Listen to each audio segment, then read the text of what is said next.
حبيبي، أخي، أختي، أرجوكم في اسم الرب يسوع، لما الرب يقول نقول سمعا وطاعة، افعل ما يريد.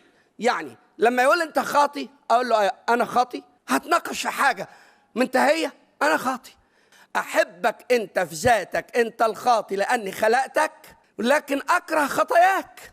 طيب كونك بتحبني وتكره خطاياي، أتعمل إيه في خطاياي؟ أتستنى من إيد الملوثة تقدم لك عمل صالح؟ تنتظر من أفكاري المسمومة تقدم لك فكر مقدس؟ اتفضل قول يا رب. قلت أجرة الخطية هي موت، تنفصل عني دنيا وآخرة. نزلت من السماء مخصوص عشانك، حملت خطاياك في جسدي، وبدل ما أضحي بيك ضحيت بنفسي. لكن أنا الذبح الأعظم، وذلك على الصليب دفعت الحساب، والبرهان إن أنا في اليوم الثالث قمت من الأموات حي.